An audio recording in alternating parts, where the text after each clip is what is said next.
Okay, so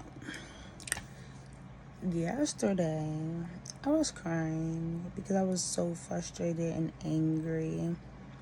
Mostly all I do is cry because it's better than getting too angry and becoming very destructive. So I went to Patient First in Clinton. Most of y'all know the DMV, most of y'all don't. And went through the whole process, did the check-in where you give your insurance card, your ID. I waited in the patient's room where the doctor come and visit you. Most doctors knock on the door before they come see you, before entering into your room of privacy. The lady, she came in, she didn't knock, she did not announce herself at all.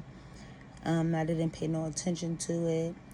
I gave her the whole rundown of my past, my present, and what I would like to get done as I'm in their care.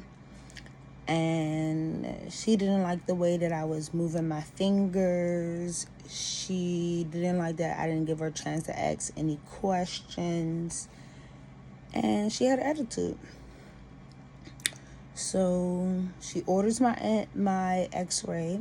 I go get my x-ray. I come back into the room and wait for her to come in to go over my x-ray and take stitches out my finger.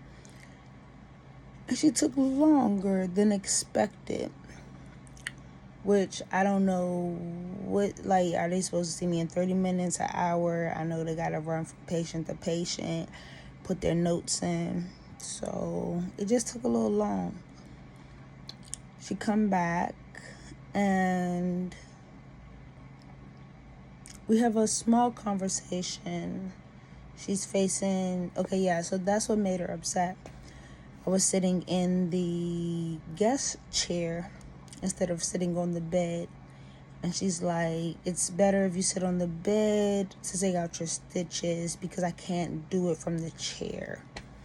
I was like, really, what's the difference? I mean, she could have said the back position, her ergonomics, whatever. She didn't go into all of that. She was just like, another person's going to have to service you. I'm like, okay. The next nurse or next doctor comes in and she has a partner. So she starts asking me what brought me in today. How did all my incidents happen? Just asking me a lot of questions, interviewing me. I'm like, listen, I already been here like 3 hours. The first person walked out on me. Now you come in here with a second person. Now you're interviewing me. All I want you to do is the two things that I'm asking you. I'm asking you to take my stitches out and go over my x-ray report so I can know what's going on with my arm. She's like, I don't like the way you're talking to me. I don't think I'm going to be able to service you. And from there, I'm like, well, first of all, if you really want to have control of the situation, you should just explain to me that this process is going to take a little longer than expected due to what you have experienced and based off of how I need to put my report together. I would have understood it a little bit more, but she didn't say all of that. She's just like, okay, well, this is going to take a little longer and I need to ask these questions. And I'm like, okay. I answer a few more of her questions. And now she's just like, I'm like, hurry up. I just want to get out of here. She's just like, you know what?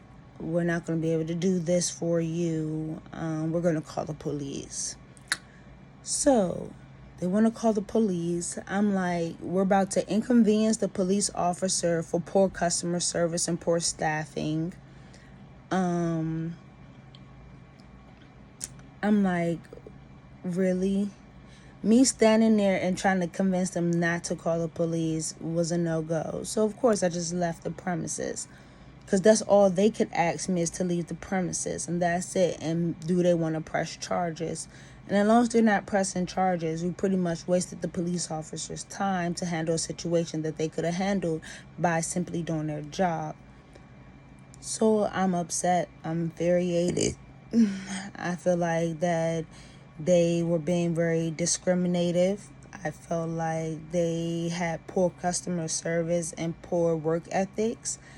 I feel like they was trying to trigger me. I felt like they don't belong to be in this country. They are not born citizens here, because you can tell off of their accent they weren't born here. They're foreigners, and I'm just like, why don't we have more African, more American doctors?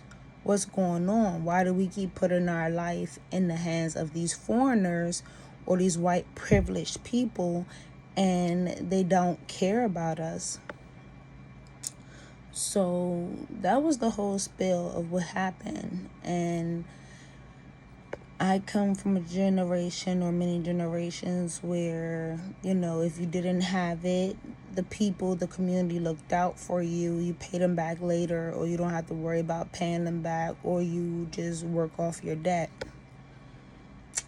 So I just felt like I just encountered too many people that were brainless, too many people that were insensitive, too many people that don't believe they have ownership.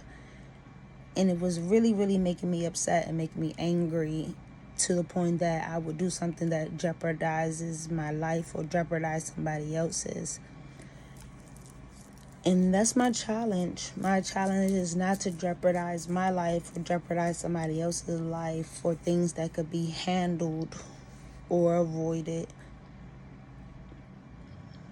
And racism is real, discrimination is real, but yet we have equal fair opportunity laws, and no one abides by them. They just treat you how they want to, treat you how they have been taught, and don't act empowered, like it ain't their store that they own, or it's not their business that they are running. They just feel like they always want to have control, but it's the wrong type of control, because you're literally not building a relationship with your clients. You're simply just taking from them and treating them like they don't matter. And we still work with these companies that treat you like you don't matter. They just want to take your money, spit in your face, trash your food, and push you about your day. And that's fucked up, that we work long hours to use our money, and people really don't care about us or how we even got the money to fund their business. And if it wasn't for the government shutting down your business or lack of clientele, then you would not be here. So you should show some type of appreciation to the people that visit your establishment or shop at your website or shop at your company. Much more gratitude.